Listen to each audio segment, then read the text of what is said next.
dan Non-Aqua melihat bahwa para pemulung ini sebetulnya adalah ujung tombak yang membantu masyarakat terutama di kota-kota besar untuk memberikan juga solusi terhadap masalah sampah di perkotaan.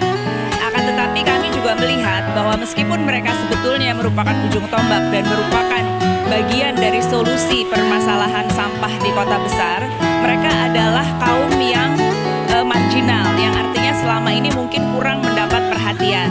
Oleh karena itu kami ingin berbuat sesuatu bagaimana membantu mereka untuk bisa lebih berdaya sehingga bisa meningkatkan taraf kehidupan para pemulung ini ke arah yang lebih baik, dan juga agar anak-anak dari pemulung ini bisa mendapatkan pendidikan yang lebih layak atau lebih baik. Atas dasar itulah kemudian kami menjalin kerjasama dengan Dompet Duafa untuk memberikan layanan kesehatan kepada kelompok-kelompok pemulung ini, oleh karena tidak bisa hanya dari segi bisnis saja, dalam arti kalau bisnis itu adalah bagaimana para pemulung ini mengumpulkan botol-botol plastik atau barang-barang lain yang mempunyai nilai ekonomi untuk kemudian dijual lagi kepada pihak bandar misalnya.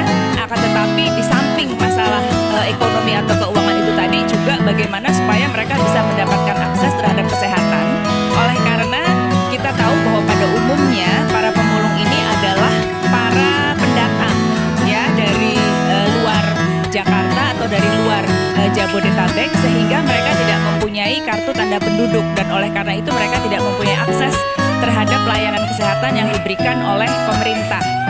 Nah, kalau tadi layanan kesehatan adalah bagian sosialnya, maka yang bagian bisnisnya adalah bagaimana mereka bisa mendapatkan income yang lebih baik daripada yang biasa mereka dapat dari kegiatan mereka yang sehari-hari. Caranya adalah dengan mendirikan RBU atau Recycling Business Unit ini, di mana bekerja sama juga dengan lembaga swadaya masyarakat yang mempunyai expertise, yang mempunyai keahlian untuk mendampingi mereka bagaimana mereka berorganisasi, membentuk koperasi, kemudian menjalankan usaha Recycling Business Unit ini sesuai dengan standar-standar yang diinginkan oleh pembeli hasil akhir dari RBU ini. Jadi hasil akhir dari RBU adalah berupa cacahan plastik yang nanti akan dijual kepada pengumpul yang lebih besar lagi, dan sebagian besar adalah kira-kira sebanyak 70% itu diekspor ke Cina untuk berbagai kebutuhan, dan 30% lagi diserap oleh pasar domestik.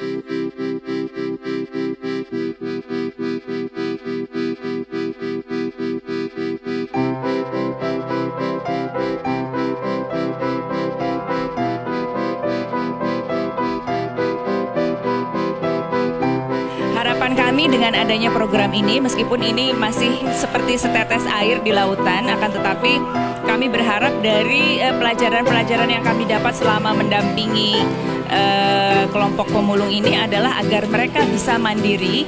Ya, jadi dengan bantuan teknis di segi bisnis tadi, bagaimana menjalankan RBU, bagaimana mendapatkan kuantitas yang lebih banyak, bagaimana mendapatkan kualitas yang lebih tinggi, sehingga mendapatkan harga yang lebih baik. Nah, diharapkan nanti pada volume tertentu itu bisa terjadi titik impas atau break even, dan kemudian setelah itu meningkat lagi ke volume yang bisa membuat mereka mandiri, artinya mereka bisa menjalankan operasinya sendiri, dan kalau misalnya peralatan atau mesin-mesin itu ada yang harus diganti, mereka juga mempunyai cukup modal untuk bisa mengganti peralatan yang perlu diganti tersebut, sehingga kedepannya mereka betul-betul mandiri.